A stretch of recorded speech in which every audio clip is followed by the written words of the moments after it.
Boa noite a cada um de vocês aqui presente para mais um encontro do nosso ciclo aberto à ESAP.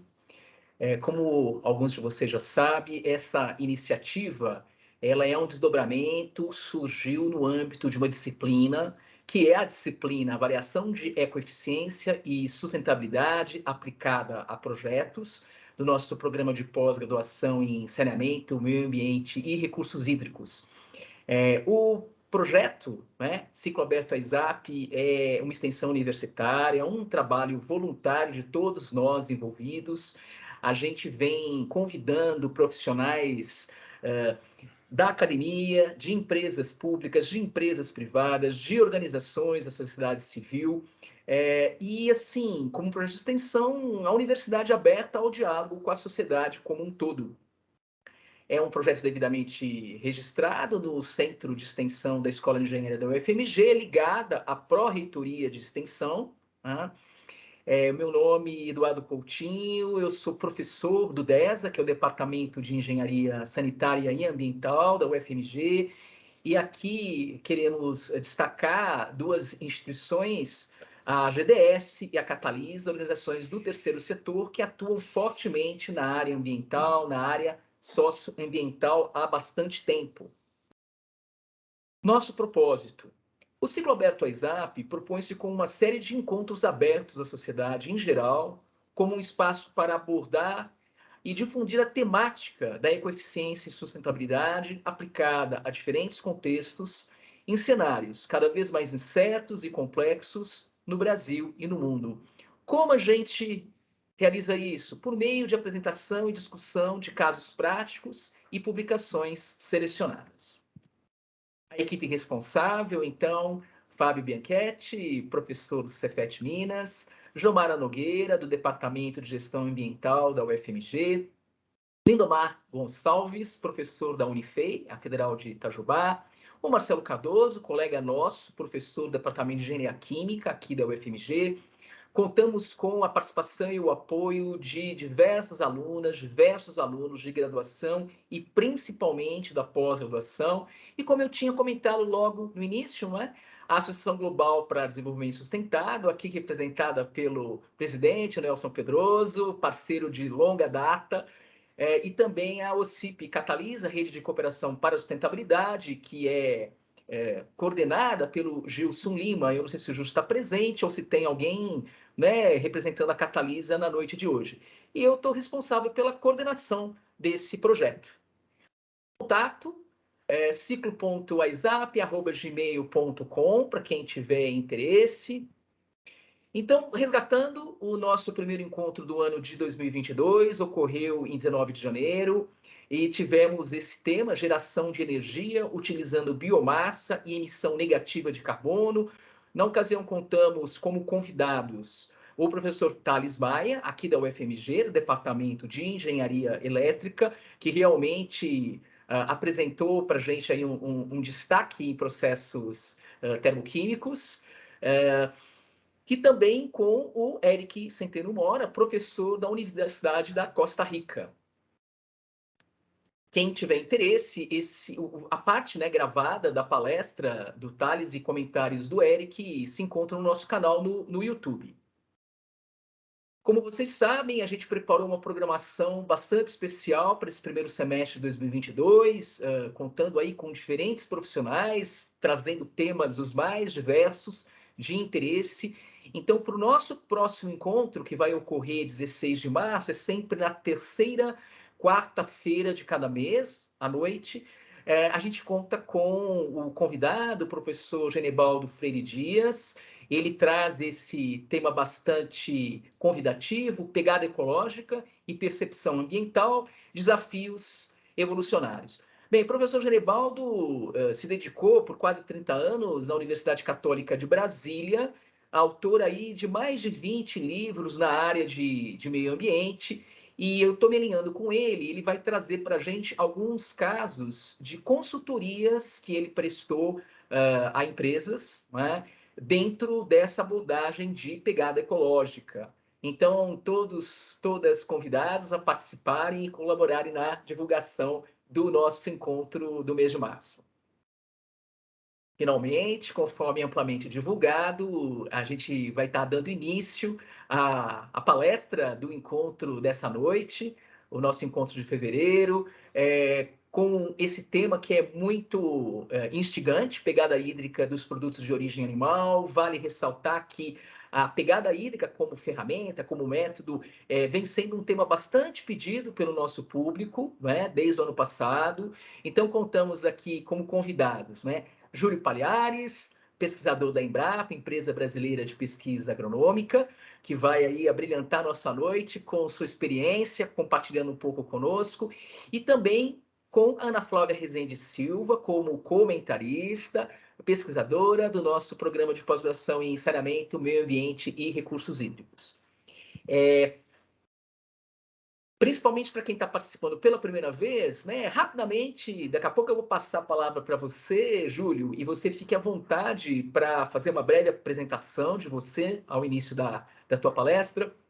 Nós estamos nesse momento aqui de abertura, dando as boas-vindas, apresentando um pouco do nosso plano, né, para essa noite. Então, o Júlio vai iniciar a palestra daqui a pouco. Então, essa primeira parte do encontro é gravada. Júlio vai dispor aí, né, de 30 a 40 minutos com essa exposição, sem interrupções. Na sequência, eu vou passar a palavra para a comentarista, para a Ana Flávia, em torno de 10 minutos, para tecer seus comentários, destacando alguns aspectos importantes. Ao final das palavras da Ana Flávia, a gente vai finalizar a gravação e vamos iniciar a segunda parte, igualmente importante do nosso encontro. Vamos ficar totalmente à vontade, abrindo aí a participação ampla do público, com contribuições, dúvidas, curiosidades. E ao final eu procuro fazer uma breve síntese, costumo levar alguns avisos assim importantes para o público e o fechamento do encontro. Antes de passar a palavra, então, para o Júlio Palhares, o convite, não é? A gente buscar se concentrar aqui no presente, aqui e agora, é o convite para uma qualidade de presença, uma inteireza de presença, evitar que nossos pensamentos divaguem ora para o passado, ora para o futuro, né? O momento presente é o que realmente importa, o aqui e o agora, e que possamos exercitar isso ainda mais em modalidade remota, é um desafio grande para todos nós.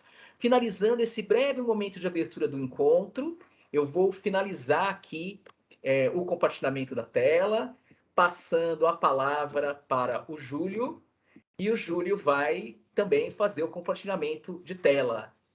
Júlio, fique à vontade, muito bem-vindo, novamente agradecido pelo aceite do convite. Ok, Eduardo, obrigado pelo convite aí, boa noite a todos e a todas que nos estão acompanhando essa noite aqui, o evento. É um prazer estar aqui, falar para um público um tanto quanto diverso do meu dia a dia, né? Porque o meu público principal é o das ciências agrárias, desde pesquisadores, alunos, produtores e agentes setoriais. Então é sempre bom falar, né? O agro, que é um ponto de conflito constante nesse país, né? Entre somente pelas suas questões ambientais. E eu sempre digo, um dos problemas que leva a isso é porque o agro costuma falar com ele mesmo. Ele não é muito afeito a falar com os diferentes, né? Então, quem fala com ele mesmo vai sofrer conflitos por isso. E para mim acaba sendo meio tranquilo. Eu sou, então, falando um pouquinho, eu sou zootecnista de formação, né? Trabalho na Embrapa Pecuária Sudeste, que é uma das unidades da Embrapa no país. Eu estou em São Carlos, interior de São Paulo. Estou há 20 anos na Embrapa e a minha área de pesquisa é manejo de água e de resíduos em produção animal. Mas desde a minha graduação, que foi em zootecnia, eu sempre trabalhei com a parte ambiental e a minha pós-graduação, eu busquei o outro conhecimento que eu não tinha, que era o ambiental. Então, o meu mestrado foi em energia na agricultura, né? E o meu doutorado foi em ciências da engenharia ambiental, aqui no campus da USP em São Carlos, tá? E então eu sempre pisei nas duas canoas, né, entre as ciências agrárias e as ciências ambientais, e até cheguei já a ser coordenador de um curso de graduação em engenharia ambiental, né. Então, me sinto muito confortável, né, e acho que a gente tem um público aqui hoje mais focado em pessoal da engenharia ambiental, gestão e carreiras afins aí, então para mim isso é bem tranquilo, e poder trazer para vocês um pouquinho desse tema, né, que certamente todos já ouviram falar, sobre pegada hídrica, porque a imprensa adora temáticas como essa, principalmente porque elas dão manchete, né, então tudo que dá manchete a imprensa gosta. O problema é que se comunica muitas vezes de forma errada, né, esses conceitos ambientais. Infelizmente no Brasil e no mundo hoje, ao mesmo tempo que é muito salutar, eu que trabalho com a questão ambiental há bastante tempo, é muito salutar ver a sociedade discutindo o meio ambiente, né.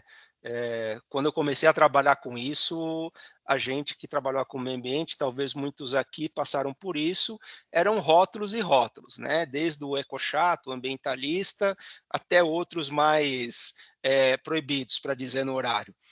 Mas evoluiu bastante, né, a sociedade discute hoje, nós temos um grande tema, né, que move a sociedade brasileira, que é a questão amazônica, mas ao mesmo tempo que isso acontece, muita gente também se acha especialista em meio ambiente, sem saber o básico do básico, e acha que tem, não, eu acho que tem que fazer isso. Tem opiniões, né? E aquela grande frase: opinião todo mundo tem direito de ter. O que você não tem direito de ter é seus fatos, porque fatos são gerados pelo conhecimento científico, né? Eles não são. A gente pode discutir conhecimento científico. Agora, você querer que os seus fatos, né, que são as suas opiniões, se transformem em conhecimento científico é meio difícil. Mas passamos por isso, infelizmente, não só no Brasil, no mundo. Estamos aqui hoje para discutir fatos, né? E é o que eu vou mostrar para vocês um pouquinho sobre trabalhos que a gente tem feito na Embrapa, sobre esses cálculos de pegada hídrica. Primeiro dizer um pouquinho o que que é, né, para todo mundo, se nivelar, quem não conhece, conhecer um pouquinho do conceito, e aí eu mostrar alguns dados, tá. Então deixa eu compartilhar a tela aqui. Bom, pessoal, então aí, eficiência hídrica na pecuária, a pegada hídrica nada mais é do que uma relação de eficiência, tá? Quando a gente calcula a pegada hídrica, que é a relação litros de água por quilo de produto, e aqui nós vamos focar em dois produtos, carne, seja carne bovina, suína, de aves, ou leite, e mais especificamente no leite bovino, mas a pegada é sempre isso, né? Uma relação de litros de água por quilo de produto. Eu também vou mostrar um outro conceito aqui que hoje no mundo científico, para a sociedade em geral, ele é meio estranho ainda, né? Mas no mundo científico ele já tem várias publicações e tal, que é o de produtividade hídrica, né? Quando a gente calcula a produtividade hídrica, a gente faz o inverso da pegada. É a relação produto por litros de água. Então a pegada é litro de água por produto. A produtividade hídrica é produto por litro de água. Para se chegar nessas duas relações, os cálculos são muito semelhantes, com algumas pequenas diferenças, tá certo?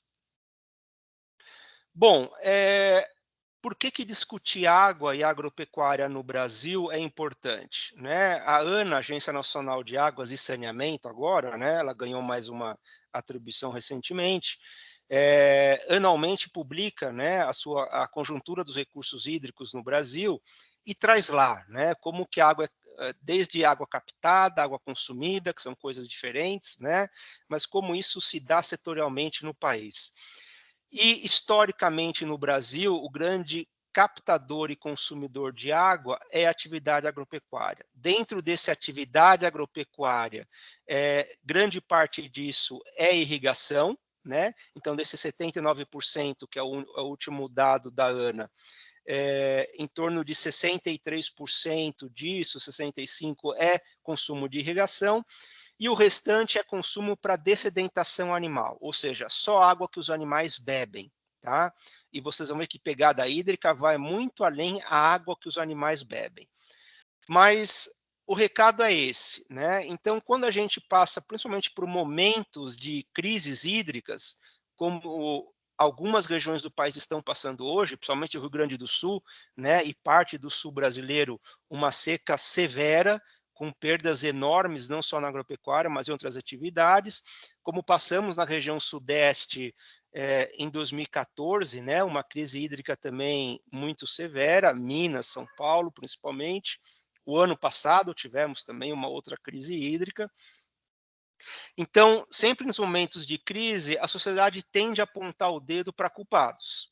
E um culpado que ela sempre acha é a agropecuária. Bom, quem mais usa essa água? Ah, é a agropecuária. Então é essa que tem que apanhar, né? Não existe, não, e nós não vamos chegar nisso de como produzir alimentos sem água, pessoal. Porque água, não só em quantidade como em qualidade, é fundamental para a produção de alimentos. Seja aqui, seja em qualquer parte do mundo, tá certo? O que nós temos que fazer é usar essa água de forma eficiente. E daí nós temos ainda muita coisa a ser feita. E é importante dizer que esse perfil, né, de Brasil, grande consumidor de água para as atividades agropecuárias, é um perfil de qualquer país que tem na sua base econômica a produção de commodities, sejam commodities agropecuários ou commodities minerários, como nós também somos, em Minas Gerais, o grande expoente na exploração de minério de ferro, né? Então, tudo que é produção de commodity é grande consumidora de água, né? Esses números eles se invertem em países de alto desenvolvimento, onde o grande consumo de água não vai estar na agropecuária, vai estar principalmente na indústria. Mas mesmo Estados Unidos, né, um país desenvolvido, que tem um setor industrial muito avançado, a agropecuária americana é a segunda maior consumidora de água, porque os Estados Unidos também é um grande produtor de alimentos, tá certo?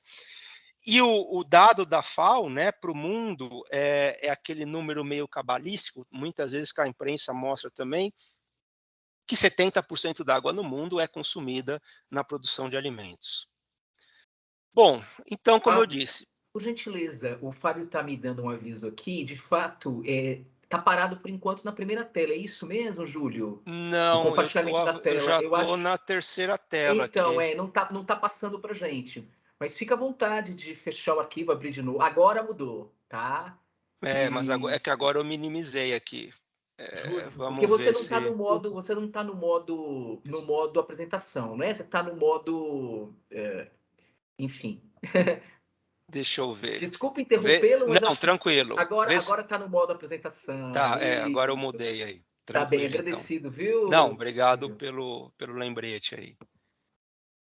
Bom, e como eu dizia, né, quando a gente pensa em alimento, pessoal, apesar de a gente não ver isso, a água está lá. Alguns exemplos de alimentos que a gente consome diariamente, e esses números, se a gente pegar esses alimentos e colocar numa estufa e secar esses alimentos, para retirar a umidade desses alimentos, vocês veem que pouca coisa vai sobrar.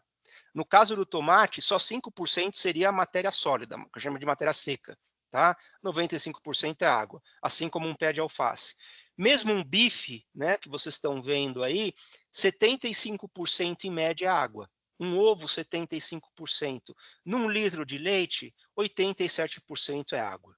Tá? Então, produzir alimento, pessoal, nada mais é do que pegar água em quantidade e qualidade, passar isso por um sistema de produção, cultivar, seja na agricultura, ou produzir o animal, seja na pecuária, e transformar essa água num produto. Mas que ainda grande parte desses produtos são basicamente água. Né?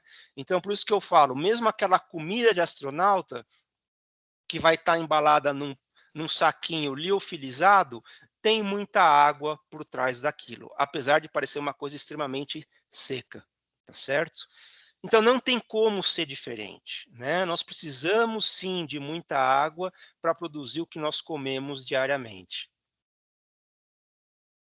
E daí nós temos essas realidades mundiais que vocês conhecem, né? O último relatório do IPCC, ele evolui, né, com relação aos relatórios anteriores, onde ele faz uma conclusão que as mudanças climáticas, né, são resultado da influência humana no planeta.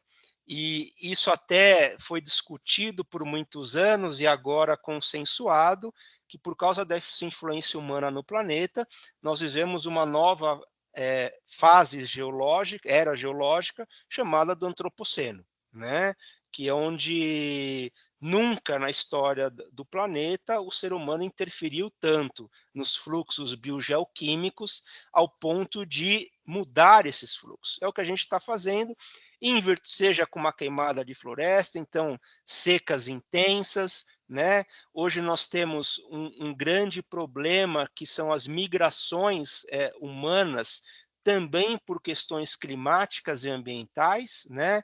Nós temos todas as questões de guerras, que é um problema sério, principalmente no Oriente Médio, mas questões ambientais e particularmente climáticas hoje têm movido grandes massas humanas de abandonarem as suas terras natal, procurando viver num lugar melhor, tá? E essa foto aqui de cima, que vocês podem ver, isso é um galpão de bovinos de leite. Essa é uma foto muito recente de uma notícia canadense, onde uma região que sofreu chuvas intensas no Canadá inundou praticamente as fazendas, tá? E vocês veem aqui vacas quase submersas, né? Vocês imaginem, né, o que significa isso dentro de uma fazenda, não só além de perda de animal, você parar totalmente essa produção, restabelecer essa produção não é uma coisa fácil, e infelizmente eventos como esse tendem a ser cada vez mais comuns. O que está acontecendo já há alguns meses no Rio Grande do Sul é o inverso, é a falta de água total e animais morrendo, safras sendo perdidas por causa de uma seca extrema, que não só o Rio Grande do Sul, mas grande parte de Argentina e Uruguai também estão vivendo. Então, esse é o novo normal, né? Que a gente tem que saber lidar, e a gente não vai lidar com esse novo normal com pensamento antigo, né? A gente tem que mudar as nossas cabeças para entender as coisas de uma forma diferente. E metodologias como o cálculo de pegada hídrica, pegada de carbono, pegada ecológica, hoje se fala em pegada de nitrogênio, pegada de fósforo, inserem uma mudança, né, uma mudança de visão frente a um sistema produtivo, tá? E esse é um dos maiores benefícios de toda essa discussão. Por que a gente calcular pegadas? Bom, e a pegada hídrica, ela, como eu falei, é uma co-irmã, né? A primeira de todas é a pegada ecológica, a mais antiga, depois veio a pegada de carbono. A pegada hídrica, ela nasce numa universidade holandesa, a Universidade de Twente. Os primeiros cálculos começam a ser divulgados entre 2001 e 2002, e as primeiras informações chegam no Brasil em 2009 e 2010, tá? O grande idealizador de tudo é um professor dessa universidade que, infelizmente, faleceu, o Ângelo Iocchestra faleceu em 2020, né? Uma pessoa de 50 anos teve um ataque fulminante cardíaco e faleceu, né, no auge da sua produção científica, e ele foi o grande idealizador de tudo isso, né? E ele criou o conceito de pegada hídrica de um conceito que era um pouco mais antigo e que ele foi orientado, né, do Alan, que criou esse conceito, de água virtual. Tá? Então, existe uma sobreposição muito grande entre o conceito de água virtual e o conceito de pegada hídrica. Né? Água virtual, basicamente, é quando você vê um grão de soja, você não está vendo água ali no seu estado natural. Né? Mas existe muita água ali que foi consumida para se produzir esse grão de soja. Então, esse é o conceito de água virtual. O país como o Brasil, como grande produtor de commodities agropecuários, é um dos maiores exportadores do mundo de água virtual. Quando nós exportamos carnes, milho, soja, produtos florestais, nós estamos exportando por tabela muita água, tá certo? não tem nada de ruim disso, né? No mundo, a gente sempre vai ter países que, por limitações ambientais ou outras limitações, não podem produzir alimentos para sua própria população.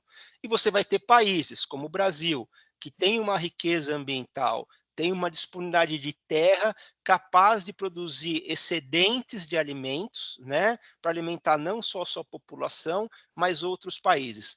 E vale um parênteses aqui, né? Nós somos sim um grande produtor de alimentos, mas nós temos hoje em torno de 20 milhões de brasileiros passando fome, né? A questão da fome não é só uma questão de produzir mais alimentos, é uma questão das pessoas terem acesso a esses alimentos. E ter acesso entendem como ter condições econômicas de comprar, né?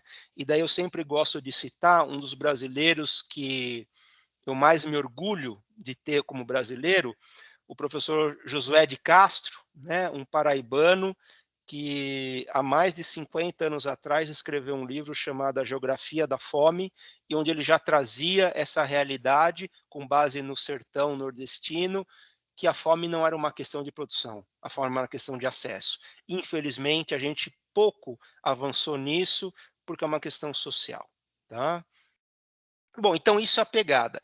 Quando ela chega no Brasil, pessoal, ela começa a causar muito conflito, a pegada hídrica, porque o setor vê aquilo estampado nas manchetes de jornal. O número que é mais famoso é o da carne bovina, que para produzir 1 quilo de carne bovina se consumiria 15 mil litros de água. Principalmente o setor vê isso e arrepia, né? E começa um grande conflito entre o setor e a sociedade, porque daí surgem campanhas, né? Ó, se essa produção, se essa atividade consome tanta água, vamos deixar de comer carne, isso vai salvar nossas águas e tal. Uma visão muito simplista, porque ninguém entendia o que era pegada hídrica naquele momento, o que queria dizer aquilo. Pegava-se o número de 15 mil, multiplicava-se pelo rebanho de bovinos no Brasil e falava: olha o mar de água que isso consome, é absurdo, né? E nós mesmos na Embrapa, eu como pesquisador, também não sabia o que era isso, o que era aquele número, tá? E como pesquisador, né, cumpri com o meu papel, fui estudar, é isso que um pesquisador deve fazer todo dia, estudar, entender o que era aquele número.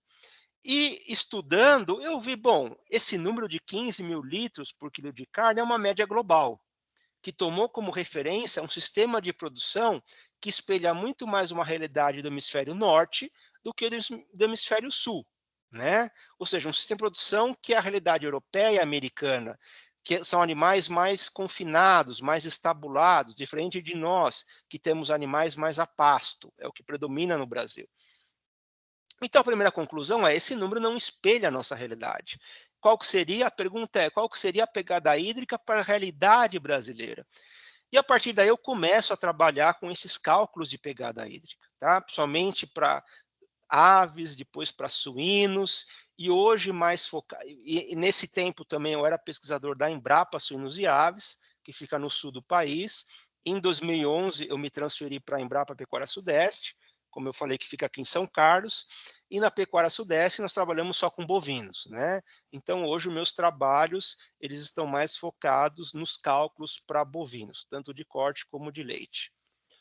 Bom, esses são alguns valores, são as médias globais de pegada hídrica para alguns produtos que vocês conhecem, como eu falei aqui, a carne, 15 mil litros por quilo, mas uma barra de chocolate, uma inocente barra de chocolate, que todo mundo gosta de comer, 17.200 litros por quilo, né?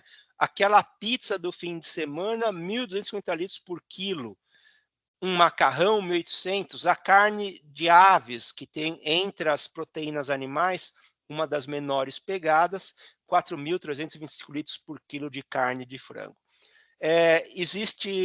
Quando nasceu, depois que nasceu esse conceito de pegada hídrica, foi se criada uma instituição chamada Water Footprint Network, tá? Que tem um site na internet, esse site é todo em inglês, onde você tem lá um carrossel que você vai passando o mouse e tem uma série de produtos que vocês podem consultar os valores globais médios de pegada hídrica. Mas como eu falei, valores globais. para nós, em termos de tomada de decisão, de subsidiar não só o setor pecuário, como a sociedade brasileira, em mudar a sua relação de produção de alimentos com a água, esses valores globais não nos dizem muito, né? O grande benefício de tudo isso é que se trouxe isso à discussão. Se não existisse o conceito de pegada hídrica, talvez eu não estaria falando com vocês hoje aqui, né? Porque foi isso que motivou vocês a me convidarem. Então, isso já tem um grande papel, isso é um grande resultado. Trouxe a questão da água para ser discutida. E lá no início, pessoal, eu falei, nasceu na Universidade Holandesa, mas anos depois, por 2005, 2006, uma escola que já era muito tradicional em avaliação ambiental, que eram os que calculavam análise de ciclo de vida, internalizou também o conceito de pegada hídrica. Até aquele momento, quem fazia uma análise de ACV não trabalhava muito com água. Tá? Como o conceito começou a ficar muito famoso, eles resolveram internalizar e também começaram a gerar cálculos de análise de ciclo de pegada hídrica com base em análise de ciclo de vida, que é muito diferente da Water Footprint Network. E houve um grande embate no mundo científico, tá? Porque você tinha duas escolas calculando não a mesma coisa, mas dando o mesmo nome para esses cálculos. E por causa disso houve muito conflito no mundo científico e houve muito conflito na sociedade, porque a imprensa pegava esses números, divulgava sem saber o que estava divulgando, comparava números que eram incomparáveis, tá certo? E isso só dava confundimento. Para a sociedade, para o setor, porque ao mesmo tempo que se dizia que uma pegada hídrica da carne era 15.000, o outro dizia não, a pegada hídrica da carne é 200 litros por quilo de carne, né? Então vocês imaginem a confusão que dava isso. Por causa dessa confusão, a FAO, que é o braço da agropecuária, né, das Nações Unidas, que tem sua sede em Roma, tá? Reuniu em 2017 um grupo de 30 pesquisadores do mundo para redigir um manual, tá? E equalizar esses conflitos. Então, esse manual é esse que eu estou mostrando aqui para vocês. Isso foi publicado agora em 2020, fruto desse trabalho desses 30 pesquisadores, onde esse manual é um híbrido entre as duas escolas, de análise de ciclo de vida e o Water Footprint Network, mas, claro, com uma coluna vertebral de análise de ciclo de vida, tá certo? Então, a ideia da FAO é minimizar esses conflitos. A partir desse momento, nós temos um manual que sugere-se que todos sigam, quando se fosse fazer cálculos de pegada hídrica de produtos de origem animal, para a gente reduzir os conflitos. E quando a gente fala em pegada hídrica, nós falamos em 3 águas que são calculadas. A água verde, onde nós calculamos a evapotranspiração das culturas. Então, no caso de produção animal, todo alimento que entra pela boca do animal, eu transformo isso em água. Como que eu faço isso? Calculando a evapotranspiração da cultura vegetal. Evapotranspiração é um conceito milenar da agronomia. Não tem nada de novo nisso. Principalmente quem trabalha com irrigação faz cálculos de evapotranspiração constantemente, porque ele precisa dessa informação para saber a lâmina de irrigação que ele vai aplicar naquela área. Tá? A água azul, basicamente, é aquela que a gente capta e consome de fontes superficiais e subterrâneas. Então, é água que entra pela boca do animal, é água que eu lavo para uma instalação, é água que eu uso para irrigar, porque a água de irrigação não é água verde. A água de irrigação é sempre captada de uma fonte superficial ou subterrânea. E a água cinza, que a gente faz um cálculo de quanto a natureza vai consumir de água para assimilar aquela carga orgânica que está sendo disposta na natureza. E para fazer o cálculo da água cinza, eu posso partir de uma fonte pontual ou difusa de poluição. O método aceita, você escolhe, bom, essa aqui é uma fonte difusa. Bom, se é uma fonte difusa, é um tipo de cálculo, eu escolho um elemento-alvo para fazer o cálculo, seja nitrogênio, fósforo, ou pode ser um princípio ativo de um agrotóxico, ou qualquer outro elemento ou produto para fazer esse cálculo da água cinza, e daí a pegada hídrica vai ser a somatória dessas 3 águas, tá? Qual que era o grande conflito que dava entre a análise de ciclo de vida e o water footprint? A análise de ciclo de vida só calculava água azul. Ela não trabalhava com água verde e com água cinza, tá? Por isso que os valores de pegada hídrica da escola de ACV eram muito menores do que a escola Water Footprint. E aí estavam os grandes motivos de conflitos, tá certo? O manual da FAO, pessoal, trabalha com água verde e água azul, não trabalha com água cinza, tá certo? Bom, e quem vê os números da pegada hídrica acha que é simplesmente isso, fazer um cálculo, chegar a um número. Não. Aqui são as 4 etapas básicas da metodologia. O que que a metodologia de cálculo de pegada hídrica propõe? Então, a primeira etapa é você estabelecer o objetivo e o escopo da sua abordagem. Isso tem que estar bem claro, tá? A segunda etapa é o cálculo em si, que envolve as 4 operações da matemática. A matemática de tudo isso é fácil. O difícil em fazer o cálculo é as informações estarem disponíveis. Então, a simples pergunta: quanto um animal bebe de água por dia? Por mais que seja simples essa pergunta, pessoal, ela não é fácil de responder. Além de o consumo de água ser multifatorial, ele tem N mil aspectos que determinam o quanto de água o animal bebe por dia. Nós ainda nas ciências agrárias, não só brasileira e mundial, não temos a cultura de pesquisar água. Então existe muito pouco dado científico sobre isso, tá? Então, a gente acaba tendo que fazer muitas inferências, usando equações para chegar muitas vezes a volumes de água que a gente vai utilizar para esses cálculos. A terceira etapa do cálculo é a chamada avaliação de sustentabilidade. Apesar de ser sustentabilidade, aqui é o nome que está no método, ele não é o mais correto, tá? Porque o que se faz é uma avaliação entre a oferta de água e a demanda. Entende-se a demanda, o valor da pegada hídrica, e entende-se a oferta, quanto de água está disponível naquele local. E daí você faz uma relação entre oferta e demanda e pode gerar um índice de escassez, né? Então você vai avaliar a segurança hídrica daquele espaço. Porque a pegada hídrica tem uma diferença muito grande em pegada de carbono. A pegada de carbono trabalha com gases de efeito estufa. Então, metano, óxido nitroso, CO2, que entram num ciclo planetário e vão promover o aquecimento global. Tá? A água é um fator local, pessoal. A água é consumida numa bacia e dentro de uma bacia, num território específico da bacia. Então, eu não posso fazer uma análise de pegada hídrica sistêmica, né? Ela não interfere no globo como um todo, ela vai interferir naquele local especificamente. Então, a avaliação dessa sustentabilidade é feita no local. Por isso que uma pegada hídrica que tenha, por exemplo, um valor de 5.000 litros por quilo de produto, né? Dependendo de onde está esse consumo, ela pode ser mais ou menos sustentável. Então, se ela está numa região de grande oferta hídrica, essa pegada hídrica pode não significar nada naquele espaço. Mas se ela está numa região já de escassez, de conflito hídrico, ela vai ter um impacto muito grande e ser insustentável. Tá? É isso que a gente faz.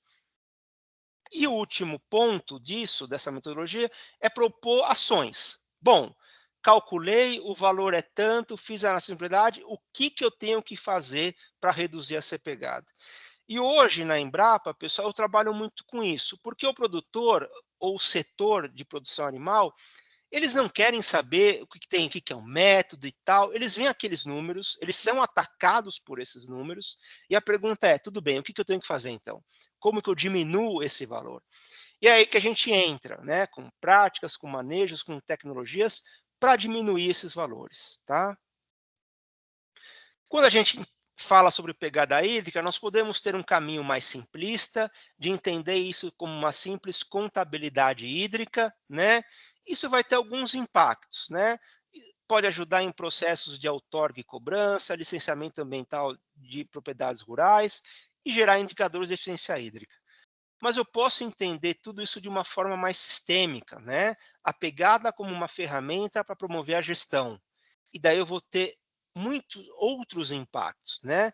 Não só nos instrumentos contidos de gestão dos recursos hídricos, que está na nossa Política Nacional de Recursos Hídricos, que é os processos de outorga, de cobrança pelo uso da água, licenciamento ambiental, geração de indicadores, mas também na gestão de bacias, no suporte a comitês de bacia, nos seus planos de bacia, na prevenção e mitigação e na avaliação de manejos e tecnologias que promovam maior eficiência hídrica. Tá? Então, como a gente vai entender todos esses conceitos, vai determinar também os caminhos que nós vamos seguir. E agora eu vou mostrar alguns resultados que nós temos, né, de trabalhos que são feitos na Embrapa. Aí. Isso aqui é só para vocês verem, pessoal, como é difícil trabalhar com análises tão sistêmicas. Né? Isso aqui é um experimento feito com bovinos de corte, aquele animal muito conhecido, chamamos de Nelore, é o principal animal criado no Brasil quando se pensa em produção de carne bovina. Então, nós fizemos esse experimento no nosso sistema de confinamento, aqui da Embrapa Pecuária Sudeste, né? E esses animais eles foram submetidos a 2 tipos de dietas, o que a gente chamou de uma dieta convencional e uma dieta com base em subprodutos agroindustriais, tá? Uma coisa importante, pessoal, quando eu faço um cálculo de pegada hídrica, eu tenho que estabelecer qual que é a minha unidade de referência de cálculo. Isso determina muita coisa. Vocês veem aqui 2 unidades de referência. Uma delas é litro de água por quilo de carcaça. O que é uma carcaça bovina? Eu tenho um animal inteiro, vivo. Ele tem lá couro, pelo, tem os seus órgãos. A carcaça, eu tiro tudo isso. E o que é carcaça? É carne e osso. Geralmente, a carcaça representa 50% do peso do animal. Tá? Eu tenho uma outra unidade aqui, que é litros de água por quilo de peso vivo. Aí eu estou considerando o animal inteiro.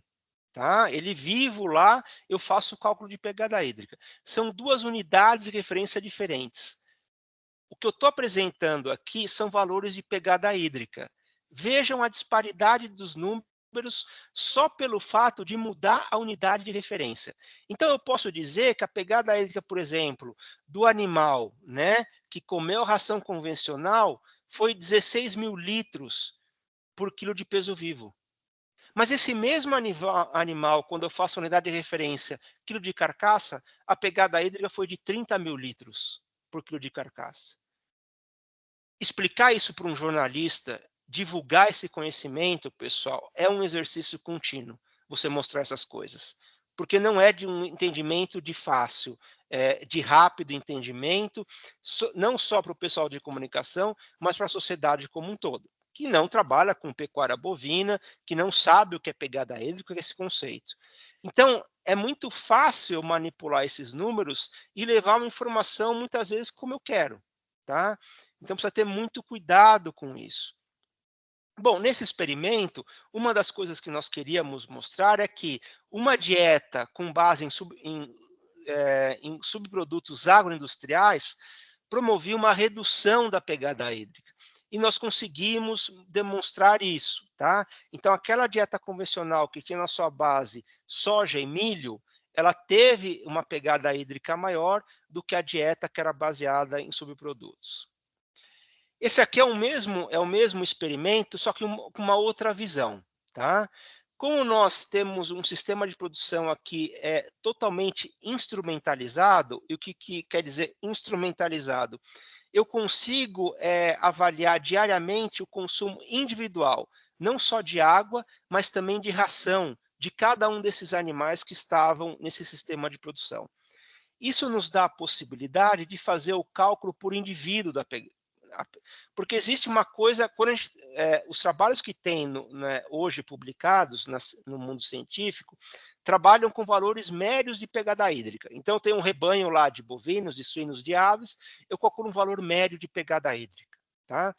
Vocês veem aqui, pessoal, o que seria o valor médio de pegada hídrica, e aqui são vários tratamentos, que não cabe agora detalhar aqui, mas esse é o valor médio de cada um dos tratamentos, nas 2 unidades de referência, carcaça e peso vivo. Tá? E aqui, o grupo 1, 2 e 3 são os valores individuais e a variação que teve, pessoal. Então, no grupo 1 desse tratamento, eu tinha 3 animais e a pegada deles variou de 25 a 27 mil litros por quilo de carcaça. Eu tenho um grupo 2 que tinham 2 animais e a pegada hídrica variou de 32 a 34 mil litros.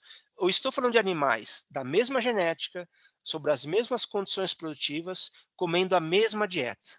Ou seja, um ambiente totalmente controlado. tá certo? E vocês veem a variação que tem de pegada hídrica entre os indivíduos. Então, trabalhar com valores médios, e quando a gente pensa em dar suporte à tomada de decisão pelo setor ou pelos produtores, você pode estar cometendo um erro muito grande, porque a variação vai de 25.000 a 39.000 litros para um mesmo grupo de animais. E o que determina essa grande variação é um indicador que chamamos de consumo de matéria seca. Traduzindo de forma clara, é quanto o animal come de ração por dia. Isso é um grande determinante de qualquer valor de pegada hídrica para produtos de origem animal. Como aqui nós tínhamos uma grande variação do consumo de matéria seca, nós temos uma grande variação dos valores de pegada hídrica. Claro que numa fazenda comercial, esses instrumentos que nos possibilitam calcular por indivíduo, eles são muito caros, não são ainda acessíveis para uma fazenda comercial. Então você não vai ter conseguir fazer cálculos por indivíduo, você vai fazer cálculos médios, tá certo? Esse aqui é um outro trabalho que nós fizemos com 17 fazendas localizadas na região de São Paulo, Goiás e Mato Grosso, ao longo do Brasil, também para a produção de carne bovina em sistemas confinados. E vocês veem, aqui são fazendas, dados comerciais, calculando a pegada hídrica, a variabilidade que tem, pessoal, de pegada hídrica. Aqui nós já temos dietas diferentes, genéticas diferentes, condições produtivas e climáticas diferentes. Tudo isso vai interferir na pegada hídrica. Mas o grande ponto comum é, isso é carne bovina, né? E para esse mesmo produto carne bovina, eu posso ter aqui uma pegada hídrica de quase 10.000 litros por quilo de carne, ou uma pegada hídrica mínima de 3.000 litros por quilo de carne, para o mesmo produto, tá? Porque existem N mil variações entre essas fazendas. Esse aqui já é uma outra forma, né? Pensando naquelas proposições, tá? O que eu tenho que fazer para reduzir? E uma regra básica, pessoal, não existe eficiência hídrica na produção animal sem ter eficiência hídrica na agricultura, porque os animais comem produtos da agricultura, seja soja, milho, pastagem, sorgo, o que vocês imaginarem. Quem produz isso é a agricultura. Se a agricultura não for eficiente hidricamente na sua produção, você não vai ter proteína animal também com eficiência hídrica, né? E aqui nós cenarizamos, só para vocês terem uma ideia, aqui seria o valor médio de pegada hídrica daquelas 17 fazendas, e o que nós fizemos? Nós puxamos a produtividade agrícola 25% a menos. Se nós tivéssemos uma quebra de safra e perdêssemos 25% de produtividade agrícola, o que é produtividade agrícola? Toneladas por hectare. E se nós ganhássemos 25% em termos de produtividade agrícola? Então, se nós ganhássemos 25% em termos de produtividade agrícola, nós teríamos uma redução de quase 20% no valor da pegada hídrica da carne bovina. Se nós perdêssemos 25% de produtividade agrícola, nós aumentaríamos a nossa pegada hídrica da carne bovina, em média, em 26%. Tá? Então, é o que eu falei, não existe eficiência hídrica em produção animal sem ter eficiência hídrica na agricultura. Esse aqui já é um outro trabalho, aí mudando para gado de leite, tá? E daí vocês veem aqui, nós temos dois grupos de animais, aqui são vacas que estão lactando, dando leite, calculamos a pegada hídrica desses animais ao longo de toda a lactação, em torno de 10 meses, tá? E o que nós manipulamos aqui? A proteína da dieta. Nós temos uma dieta que chamamos de dieta ajustada, que era esse grupo 2, ou seja, ao longo da lactação, ao longo desses 10 meses, nós íamos ajustando o teor de proteína bruta da dieta. Ou seja, nós tínhamos uma nutrição mais precisa, mais focada na característica do animal naquele momento. E o grupo 1 tinha uma dieta padrão. Ao longo dos 10 meses, os animais comeram a mesma coisa. Ou seja, eu não considerava o estágio do animal naquele momento. Ele comia sempre a mesma coisa. E queríamos mostrar o efeito dessa intervenção. E conseguimos mostrar, né?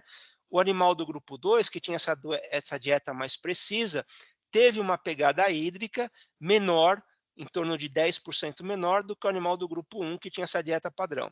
Aqui vocês veem o cálculo da água verde, azul e cinza, e uma regra básica, quando se fala em pegada hídrica de produtos de origem animal. Grande parte dessa pegada, vocês estão vendo aqui em termos de porcentagem, vem da água verde. A água que o animal bebe não representa, em média, nem 1% do valor da pegada hídrica. Estaria aqui na pegada azul, tá? E aqui a pegada cinza, ok? A pegada azul aqui ela ainda foi mais representativa no total dos 100% da pegada, porque aqui existia irrigação de pastagem, tá? Se não existisse a irrigação de pastagem aqui, o valor, a representatividade dessa pegada hídrica azul seria muito menor, e a pegada hídrica teria uma representatividade ainda maior. Mas independente do animal, bovinos, suínos, aves, caprinos, ovinos, grande parte do valor da pegada é no consumo de água verde, tá? Essa é uma regra básica em cálculos de pegada hídrica. Aqui um outro trabalho, pessoal, onde nós calculamos também a pegada hídrica de bovinos de leite, mas com foco em sistema de produção. Nós tínhamos uma fazenda em sistema convencional e uma fazenda em produção de leite orgânico, tá? Uma fazenda que há mais de 10 anos é uma fazenda orgânica, tínhamos os dados de ambas as fazendas e fizemos os cálculos de pegada hídrica. E daí vocês veem aqui, né? A fazenda orgânica teve uma pegada, né, significativamente menor que a fazenda convencional. Porque é orgânico, orgânico é sempre melhor ambientalmente e tal. Não, isso não é uma verdade, tá? Cada sistema de produção tem as suas particularidades. Aqui é um lado da moeda. Eu estou mostrando a pegada hídrica das duas fazendas ao longo do ano. Vamos ver o outro lado da moeda. Nós fizemos também análise de sustentabilidade dessas fazendas, ou seja, relacionamos o valor da pegada hídrica com a oferta hídrica de ambas as fazendas. E a fazenda convencional, ela teve uma análise de sustentabilidade mais amigável do que a fazenda orgânica. Então, a pegada hídrica representou 11% da disponibilidade hídrica da fazenda convencional, enquanto na fazenda orgânica, a pegada hídrica dela representou 12,8% da disponibilidade hídrica da fazenda. Claro, são fazendas diferentes, com fontes de água e com vazões diferentes, tá? Então, apesar do sistema orgânico ter uma pegada hídrica menor, quando foi feita a análise de sustentabilidade, ele seria, entre aspas, né, menos sustentável do que a fazenda convencional, porque a pegada hídrica demandaria mais da oferta hídrica dessa fazenda orgânica. Apesar que esses dois números, tanto 11% como 12%, se a gente fosse classificar numa escala de segurança hídrica, são fazendas com bons níveis de segurança hídrica, tá bom? E esse aqui é um último exemplo, só um trabalho mais recente, onde trabalhamos com suínos e aves, numa bacia hidrográfica do Rio Grande do Sul, tá? E esse aqui já é o cálculo de produtividade hídrica, que eu falei para vocês lá no começo, que é o inverso da pegada, tá? Então, a pegada, quanto menor, melhor. A produtividade, como é o inverso, quanto maior a produtividade, melhor em termos ambientais, porque a produtividade é produto por litros de água. Então, eu quero mais produto com o mesmo litro de água. Por isso que quanto maior, melhor, tá certo? E aqui, pessoal, a origem dos grãos que alimentavam, aqui no caso é o gráfico de suínos, a origem dos grãos que alimentavam esses suínos eram tanto, a gente cenarizou se esses grãos fossem produzidos no Paraná, Rio Grande do Sul e Mato Grosso, estados tradicionalmente produtores de grãos, de soja e milho. E o que nós avaliamos, né? O Rio Grande do Sul teve a menor produtividade hídrica, então 0,15 litros, né, por quilo de carne suína. E se os grãos tivessem origem no Mato Grosso, nós teríamos a maior produtividade hídrica, de 0,51 quilos de carne por litro. Então, lembra que eu falei, como no Mato Grosso eu tenho grandes produtividades agrícolas, grandes toneladas de grãos por hectare, tudo isso vai determinar o valor da produtividade hídrica da proteína animal. Aqui para suínos, e aqui para aves é a mesma coisa, tá? Rio Grande do Sul com menor produtividade e Mato Grosso com maior produtividade. Aqui nós trabalhamos com séries históricas, né, climáticas, e de 10 anos, no caso, e no Rio Grande do Sul, a gente pegou uma série climática de 10 anos, onde ao longo desses 10 anos houve problemas de seca, severas, tá? Então, houve quebras de safras desses grãos, menores produtividades agrícolas desses grãos, o que vai determinar impacto na produtividade hídrica do produto de origem animal. E para terminar, pessoal, quais são as oportunidades de tudo isso para a agropecuária, tá? Então, internalizar a cultura hídrica nas cadeias de produção, conhecer os consumos de água verde, azul e cinza, conhecer as variações de consumo de água e da carga poluidora no espaço e no tempo, estabelecer relações entre a quantidade de água e a qualidade da água, promover a eficiência do uso da água e o estabelecimento de boas práticas hídricas, reduzir a vulnerabilidade mercadológica dos produtos brasileiros e reduzir os conflitos entre as cadeias produtivas e a sociedade e com os atores externos. Também detectar hotspots de uso da água pela agropecuária no território brasileiro, formular políticas, estabelecer metas de redução das pegadas nas escalas local, regional e nacional, auxiliar na formulação de zoneamentos de programas de gestão da água, enriquecer as informações originadas pelos cálculos das pegadas de carbono ecológica, porque existem relações entre a pegada hídrica, a pegada de carbono, a pegada ecológica, né? Elas conversam entre si, os dados de entrada para gerar esses cálculos são muito parecidos para todas essas pegadas, conhecer os fluxos de água virtual e identificar a dependência hídrica de outros países ao Brasil. Bom, pessoal, era isso que eu tinha para apresentar. Fico à disposição aí para as perguntas. Convido a vocês a conhecer, eu tenho um canal no YouTube chamado Produção Animal com Conservação Ambiental.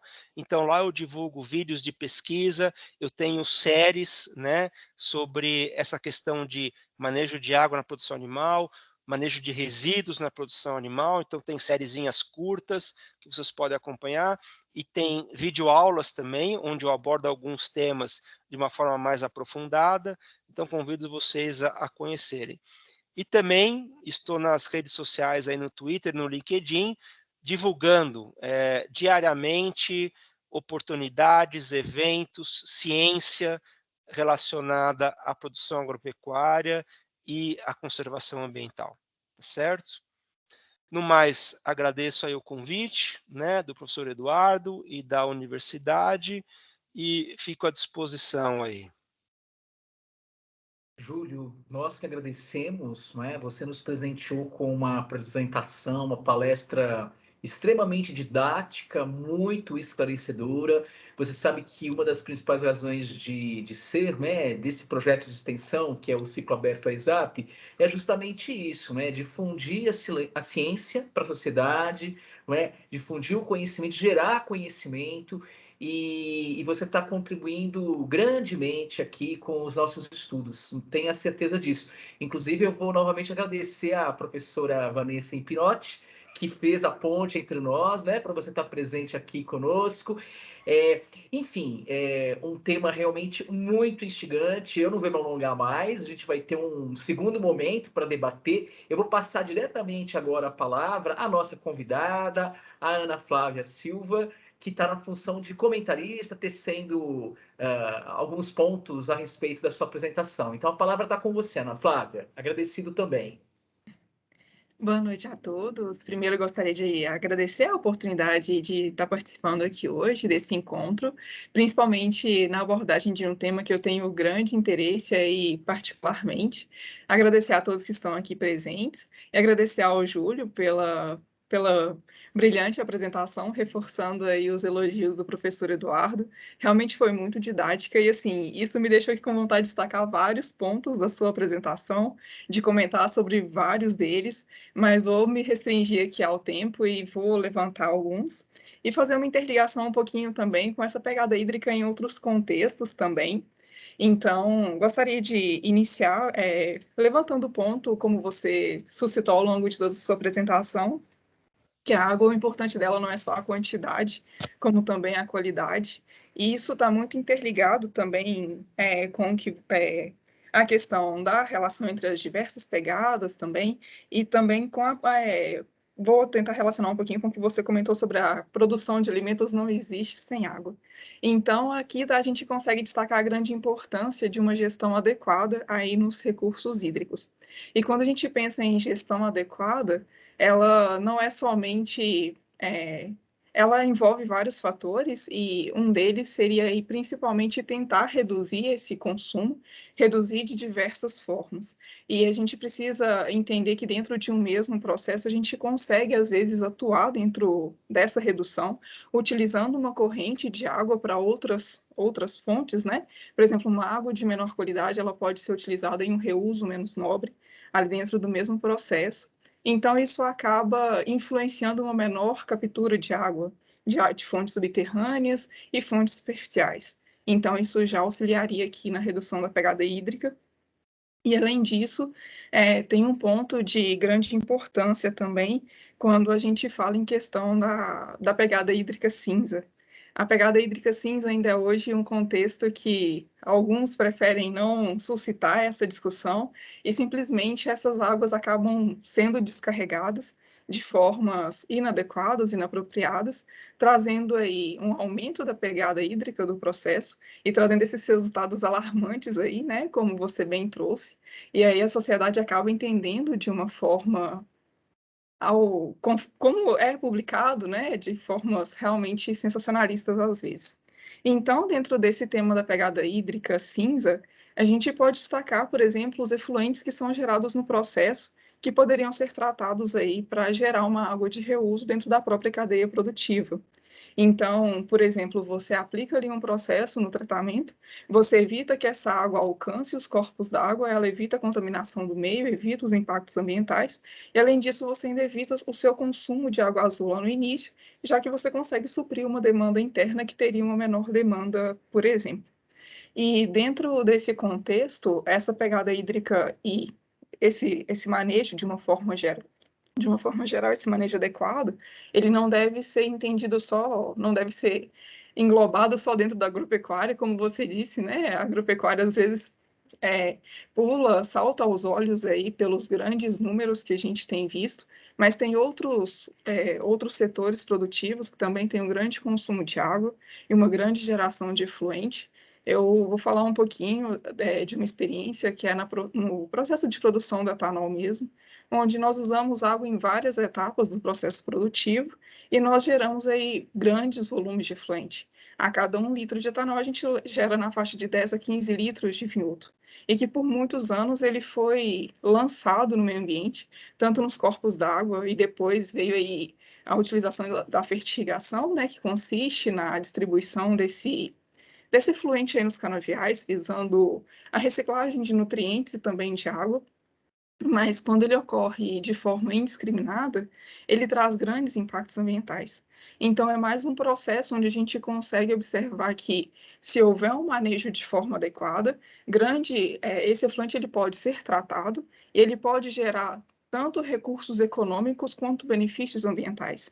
Eu falo também dos benefícios econômicos porque muitas das vezes para alcançar algum resultado e conquistar aí essa adesão, né, essa boa gestão, a gente precisa falar em termos econômicos também. Então, esse efluente, quando bem tratado, ele pode gerar uma água de reuso, que pode ir lá para a lavagem da cana, por exemplo, que consome grande parte da água aí de água azul no processo de produção do etanol.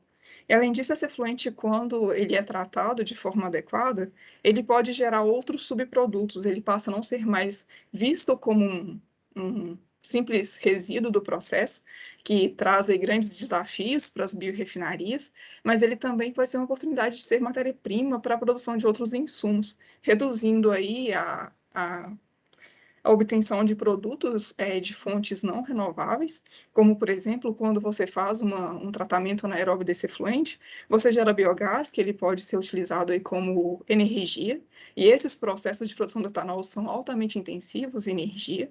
A gente pode gerar outros subprodutos, que podem ser insumos de processos químicos, por exemplo, e ainda gerar água de reuso. Então, é de grande importância, e o mesmo se aplica ao setor da agropecuária. Eu tenho certeza que são vários efluentes ali que são gerados, águas de lavagem, que podem ser utilizados, podem ser tratados de forma adequada, a trazer esses benefícios ambientais e econômicos para dentro do próprio processo.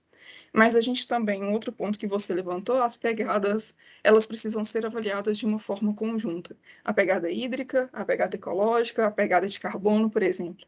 Às vezes você vai ali implementar um método para fazer um melhor manejo dessa água dentro do processo, ou implementar uma forma de tratamento, né, para esse efluente, por exemplo, e acaba que você pode implicar em um aumento da pegada de carbono, por exemplo. Você vai ali colocar um processo que precisa de uma alta demanda de calor. Para geração de calor, você precisa de combustíveis fósseis, então você acaba aumentando a pegada de carbono também do processo. Então, tudo precisa ser avaliado dentro de uma cadeia mesmo, como que cada pegada se comporta dentro aquela forma de gestão que você está propondo.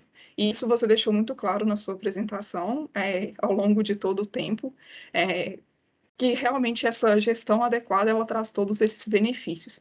E é de grande importância para que a gente consiga trazer a sustentabilidade de todos os processos, né? E também não causar como você disse, às vezes a sociedade prefere parar de comer carne porque vê números alarmantes do tanto de água que é gasto, mas às vezes essa não é a verdade, ela pode ser gerenciada de uma outra forma.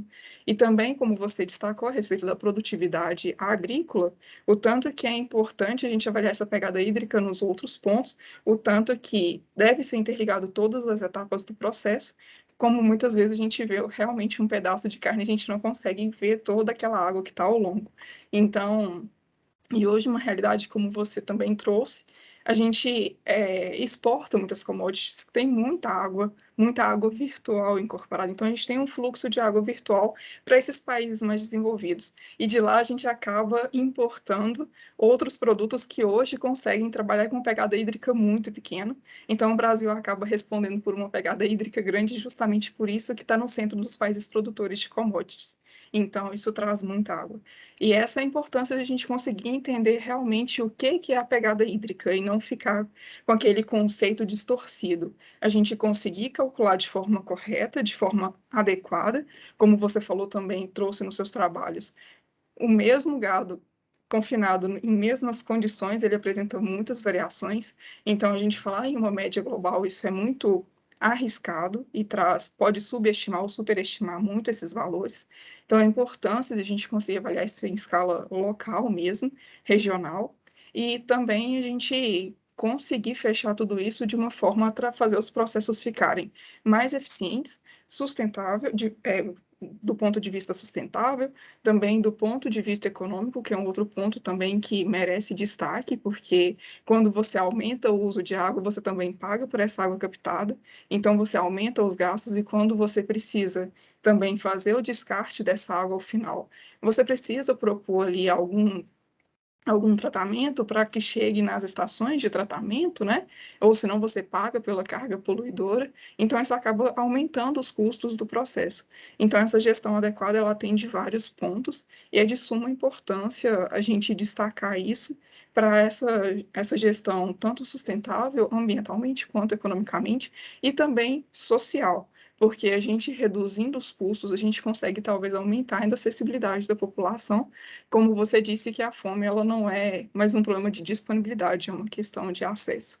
Então, tudo isso são vários pontos que são envolvidos e que merecem destaque. Então, por isso eu tenho um particular interesse pela pegada hídrica, porque ela traz para a gente todos esses conceitos e quando ela bem entendida, quando ela bem calculada e bem avaliada, ela permite muitas ferramentas de gestão dentro dos processos os mais diversos possíveis. Porque às vezes a gente tem processos que gastam menos água, então a gente não dá muita atenção, mas todos precisam, de uma forma geral, gerenciar esse uso da água para que a carga não caia só em cima daquele setor que realmente tem um consumo muito grande. Todos precisam se responsabilizar e melhorar os seus processos nesse sentido, porque realmente a gente tem visto a escassez hídrica acontecendo e ela tem atingido vários setores, então isso é de suma importância. E se a gente consegue hoje desenvolver tecnologias, então a importância da ciência, a importância de empenhar esses esforços em desenvolver esses métodos de gestão adequada, esses métodos de tratamento do efluente, isso é de suma importância. A ciência precisa avançar também nesse sentido, para que a gente consiga aplicar em larga escala e mostrar a viabilidade tanto técnica, quanto econômica, quanto ambiental desses processos que a gente tem aí hoje, que são vários processos aí que são apresentados na literatura, e que a gente precisa realmente que eles sejam aplicados, que a sociedade também dê esse apoio, né, na busca por soluções, ela apoia esse movimento, né, em busca de soluções mais sustentáveis. E juntando todos esses fatores, então a gente consegue alcançar a sustentabilidade de diferentes processos. Então, isso realmente é de grande importância. E mais uma vez aproveito para agradecer por todos os pontos que você trouxe aqui. Fiquei restrita aqui a alguns poucos pontos, mas realmente a apresentação foi muito rica e gostaria de ficar aqui discutindo a respeito sobre todas as suas contribuições. E mais uma vez, muito obrigada por tudo. Ana Flávia, muito agradecido, viu, pela tua importante contribuição nesse momento. Você foi muito afinada, né? E aproveitou com ótima qualidade aí o curto tempo, né, de 10 minutos. Mas você sabe que no papel de comentarista, a gente vai poder, você, eu, na moderação, a gente vai poder participar bastante do segundo momento agora, na interação com o público, né? Então você vai ficar à vontade para tecer mais comentários, trazer questões, provocações, tá? É muito boa mesmo a tua intervenção.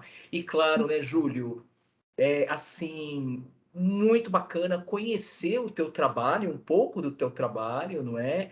Toda essa pesquisa importante que vocês vêm desenvolvendo lá na Embrapa, eu estava acompanhando, né, publicações recentes tuas do grupo, e você está trazendo para a gente de um modo assim muito didático mesmo, conceitos, né? Conceitos destacando o método, obviamente, da pegada hídrica e, sobretudo, a importância da interpretação correta dos dados, não é? Enfim, a gente certamente vai ter mais coisa para estar discutindo. Eu quero novamente agradecer e, assim, vamos finalizar esse primeiro momento, não é, do nosso encontro. Eu vou finalizar a gravação exatamente agora e a gente vai ficar totalmente à vontade para os debates nesse segundo momento do nosso encontro, tá bem? Então, satisfação, vamos dar início à segunda parte. Eu queria já